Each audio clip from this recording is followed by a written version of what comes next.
하나님 말씀 함께 보겠습니다. 신약성경 마태복음 13장입니다. 마태복음 13장 31절에서 43절까지 말씀입니다.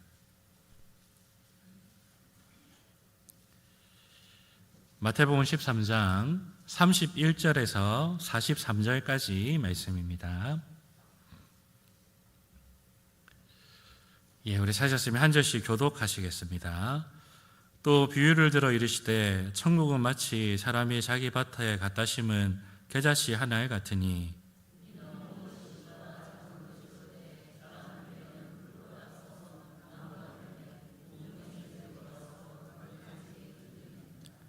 또 비유로 말씀하시되 천국은 마치 여자가 가루 서말 속에 갖다 넣어 전부 부풀게 한 누룩과 같으니라.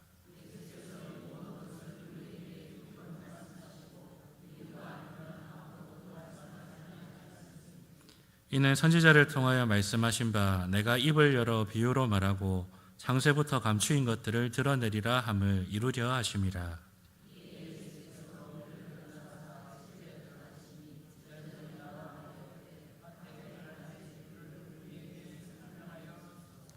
대답하여 이르시되 좋은 씨를 뿌리는 이는 인자요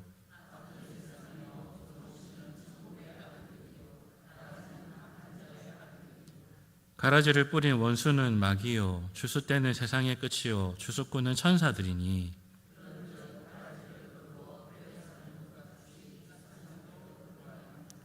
인자가 그 천사들을 보내리니 그들이 그 나라에서 모든 넘어지게 하는 것과 또 불법을 행하는 자들을 거두어내어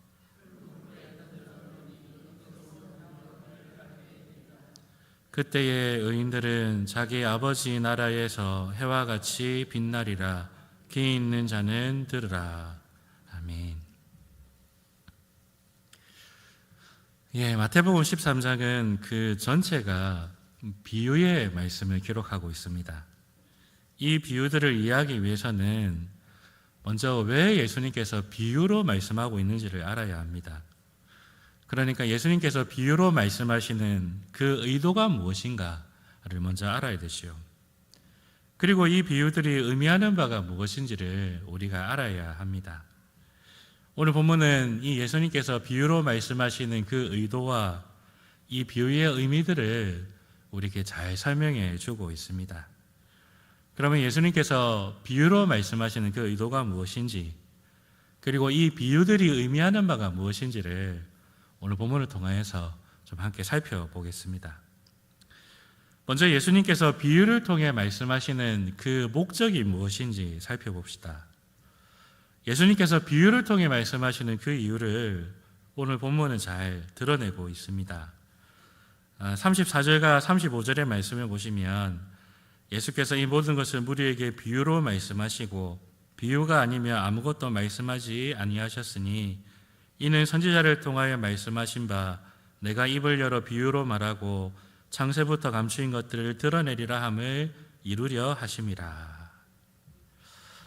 이 예수님의 비유는 창세부터 감추인 것을 드러내는 것을 목적으로 하고 있습니다. 이 창세부터 감추어졌던 것, 이것은 곧 하나님의 나라를 의미하는데요. 바로 이 하나님 나라의 계시를 드러내기 위해서 예수님께서는 비유로 말씀하신다라고 설명합니다. 이 하나님의 나라는 이미 구약 성경에서부터 계시되어 온 말씀입니다. 그런데 지금 예수님께서 말씀하시는 것처럼 분명하고 선명하게 드러나지는 않았습니다. 하나님 나라의 본체이시자 그 나라의 완성이신 예수님은 이 하나님 나라의 아주 세세하고 풍성한 의미를 잘 알고 계셨습니다. 그런데 이 유대인들이 알지도 못하고 경험해 보지도 못한 이 하나님의 나라를 설명하려고 하니까 이 구약의 언어로는 한계가 있다는 것이죠. 그래서 예수님께서는 이 비유라는 방법을 사용하고 계십니다. 바로 이 구약의 시대를 넘어서 새로운 하나님 나라의 시대에 대한 말씀을 이 비유라는 방법으로 설명하고 계신 것이죠. 그러므로 예수님이 말씀하신 이 비유는 하나님 나라에 대한 계시입니다. 바로 하나님의 말씀인 것이지요. 그래서 이 예수님께서 말씀하시는 비유 역시도 하나님의 말씀이 가지고 있는 그 특징을 그대로 가지고 있습니다. 이 하나님 말씀의 가장 기본적인 특징은 그 말씀 안에 복과 저주가 함께 들어있다라는 것입니다. 말씀을 듣고 순종하는 자에게는 약속된 복이 주어지지만 말씀을 듣지 않고 거부하는 자들에게는 약속된 저주가 쏟아집니다. 예수님께서 말씀하시는 이 비유 역시도 마찬가지이지요. 예수님을 영접하고 그 말씀을 받아들이는 자들에게는 이 비유가 하나님 나라를 깨닫게 하는 아주 놀라운 계시의 말씀이 됩니다. 바로 복이 되는 것이죠.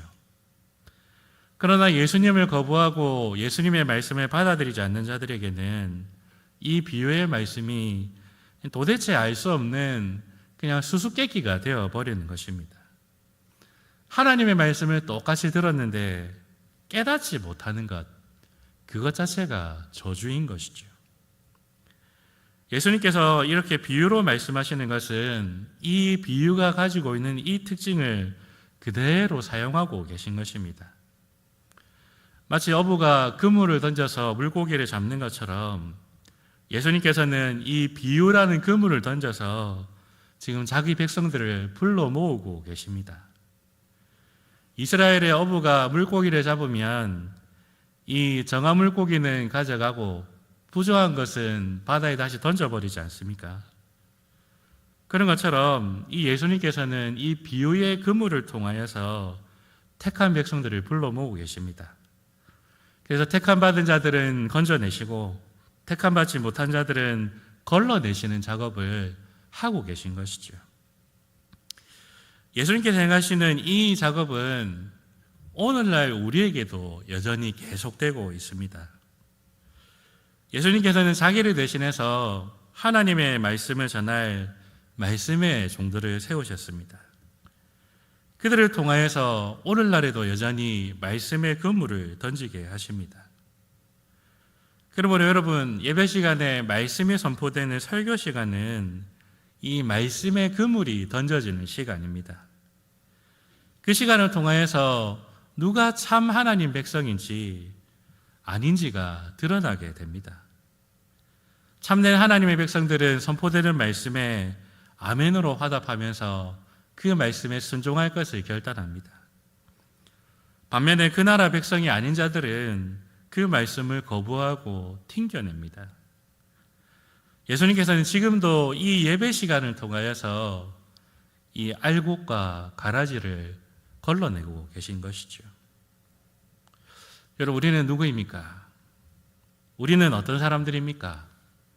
우리는 어떻게 말씀 앞에 반응하고 있습니까?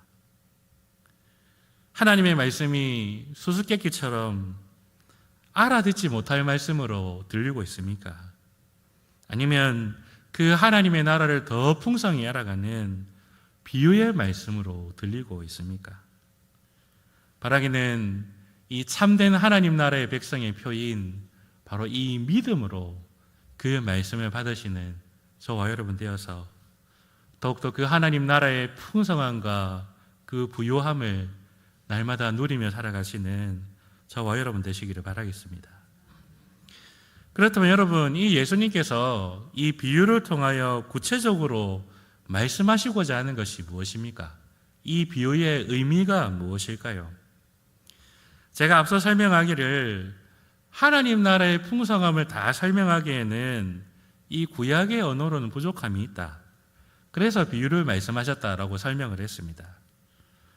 그런데 여러분, 예수님께서는 구약 성경을 아예 배제시켜 놓고 이 하나님 나라를 설명하시지는 않습니다. 이 말씀을 듣고 있는 사람들이 유대인들이기 때문에 그들이 잘 알고 익숙해하고 있는 이 구약 성경의 이미지들을 가지고 하나님 나라를 설명을 하십니다. 그러므로 우리가 이 구약 성경의 이미지를 가지고 있을 때 이 말씀을 더 분명하게 이해할 수가 있지요. 오늘 본문 31절과 32절의 말씀은 흔히 말하는 그 겨자씨 비유를 말하고 33절에는 이 가루, 누룩 비유를 말씀하고 있습니다. 이 비유의 말씀들은 모두 하나님 나라의 확장에 대해서 말씀합니다. 겨자씨 나무가 큰 나무가 되고, 그리고 적은 양의 밀가루 반죽이 누르고 인해서 엄청나게 부풀어 오르는 것처럼, 그렇게 하나님의 나라는 폭발적으로 성장할 것이다. 이것을 예수님께서 말씀합니다. 실제로 예수님께서 시작하시는 하나님의 나라는 이 12명의 제자 공동체로 시작했습니다. 이들은 소수에 불과했지요. 하지만 이들을 통하여서 하나님의 나라가 얼마나 폭발적으로 성장하는지 우리는 사도행전의 역사를 통하여 잘 알 수가 있습니다. 이것은 오늘날 우리의 역사를 보아도 그렇지 않습니까? 오늘날 하나님의 교회는 이 온 세계에 퍼져서 엄청난 숫자로 성장했음을 우리는 알 수가 있습니다. 그런데 오늘 본문 32절 후반부에는 이런 말씀이 있습니다. 공중의 새들이 와서 그 가지에 깃들으니라. 이 말씀은 이 구약의 익숙한 이미지를 가지고 설명을 하십니다. 특히 구약 성경의 시편에 보시면 이 공중의 새라는 이 이미지가 보여지는 상징적인 의미가 있습니다. 그것은 바로 이 언약 밖에 있는 이방인들을 가리키는 표현입니다. 시편에서는 들짐승과 공중의 새, 이 두 종류의 단어가 마치 수거처럼 같이 등장하는 것을 종종 볼 수가 있습니다. 이 언어는 모두 이 언약 밖에 있는 이방인들을 가리키는 이 상징적인 표현이지요. 예수님의 제자들은 모두 유대인이고 이 유대인들이 잘 알아들을 수 있는 언어로 예수님께서 말씀하고 있는 것입니다. 이 하나님의 나라가 시작될 때는 예수님의 이 12 제자로 시작했습니다. 이들은 다 유대인들이었지요. 그런데 나중에는 이 공동체가 확장되어서 결국에는 저 이방인들이 다 몰려와서 쉬게 되는 이 우주적인 공동체가 될 것이다 라는 것을 예수님께서는 말씀하시는 것입니다. 그리고 이 말씀이 성취된 시대를 우리가 실제로 살아가고 있지요. 그런데 예수님의 또 다른 비유에서는 이 하나님의 나라가 폭발적으로 성장할 때 그 나라의 참된 백성들만 성장하는 것이 아님을 또한 말씀합니다. 그것이 바로 우리가 읽었던 36절과 43절까지의 이 말씀입니다. 바로 이 알곡과 가라지에 대한 그 설명을 하시는 말씀이지요.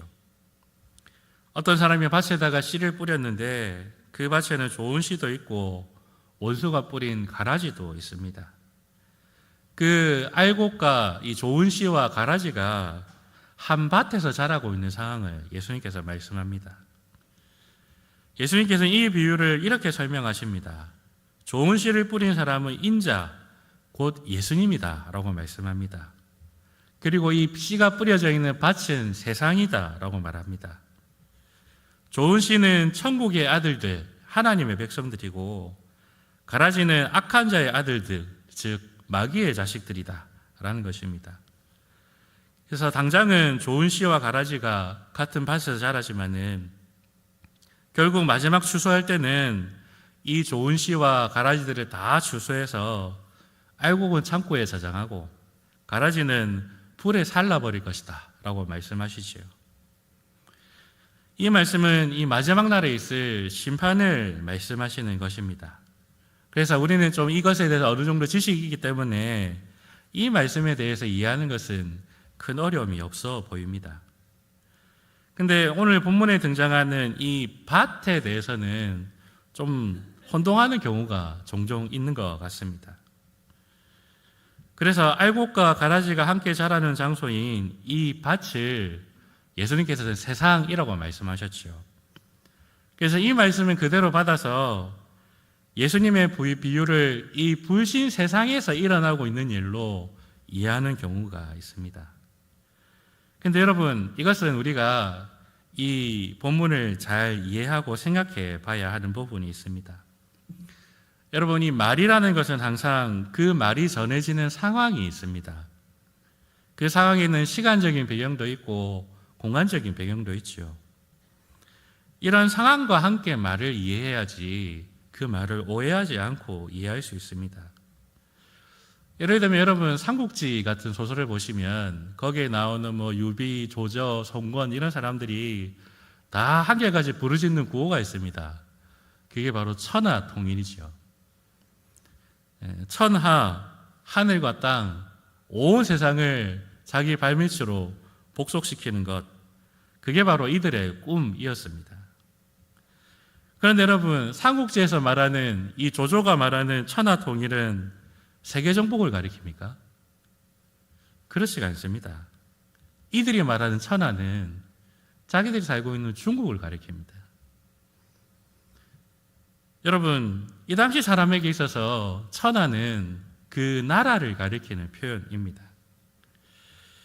예수님께서는 지금 유대인들에게 이 말씀을 전하고 계십니다. 그러므로 예수님이 말씀하시는 세상은 유대인들이 살고 있는 세상, 바로 이스라엘 땅을 가리키는 것이죠.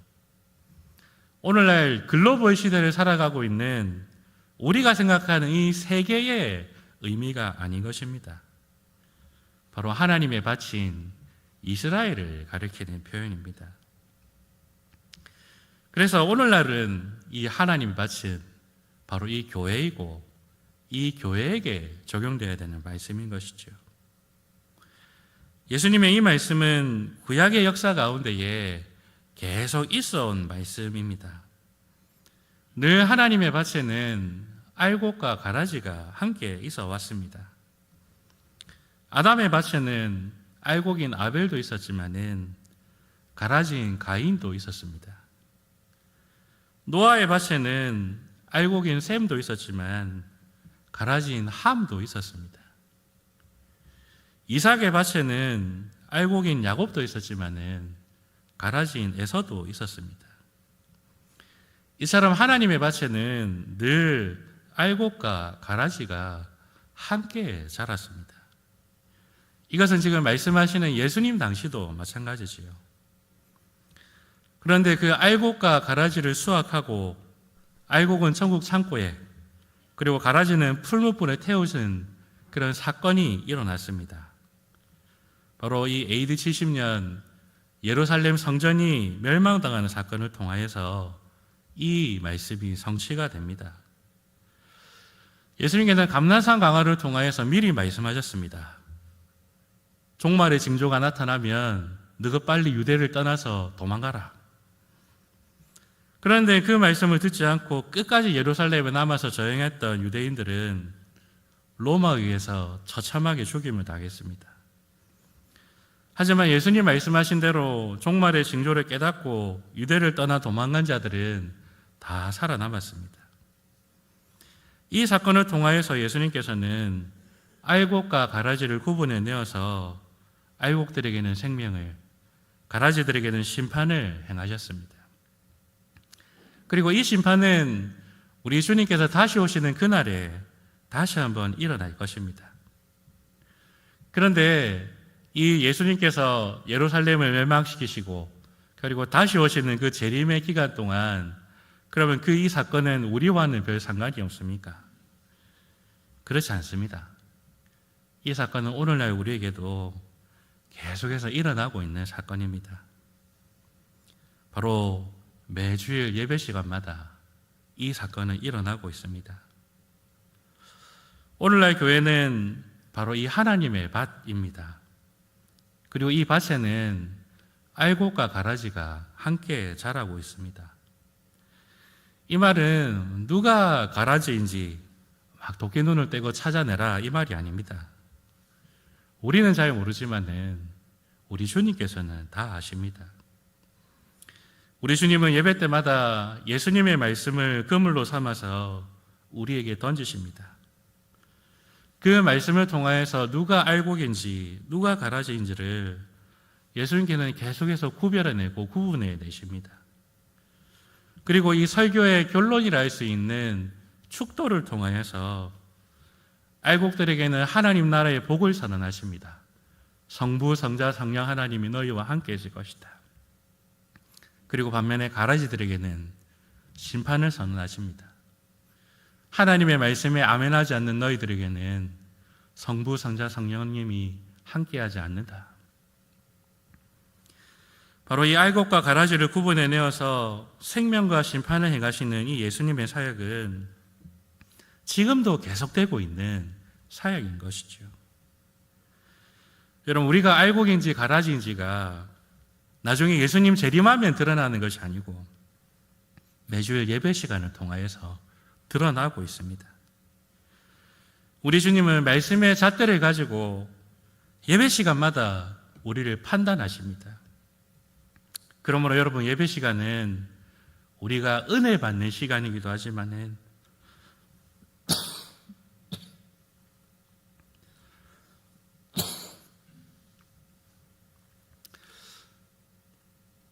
또 한편으로는 왕 되신 우리 주님 앞에 검사받고 점검받는 시간이기도 합니다. 여러분, 예배 시간에 우리는 어떠한 모습으로 하나님 앞에 서 있습니까? 선포되는 말씀 앞에 우리는 과연 누구입니까? 우리는 정말 알곡입니까? 아니면 가라지입니까? 날마다 말씀 앞에서 우리 자신을 살피고 그 말씀에 믿음으로 반응하시는 저와 여러분 되시기를 바랍니다. 오늘 본문 마지막에 예수님께서 말씀하신 것처럼 그때의 의인들은 자기 아버지 나라에서 해와 같이 빛나리라. 정말로 날마다 말씀 앞에 자신을 돌아보므로 이 해와 같이 빛나는 그 하나님 나라를 항상 누리며 살아가시는 그런 빛된 성도 되시기를 간절히 바라겠습니다. 우리 다 같이 기도합시다. 하나님 아버지, 우리는 정말로 하나님을 경외하는 자들입니까? 하나님의 말씀을 두렵고 떨림으로 받는 자들입니까? 아니면 그 말씀을 우습게 여기는 자들입니까? 날마다 그 주님 앞에 우리를 돌아보아 참된 믿음의 반응을 보이게 하시고 그것을 통하여 하나님 나라의 복을 풍성히 누리는 우리 모두가 되게 하여 주시옵소서.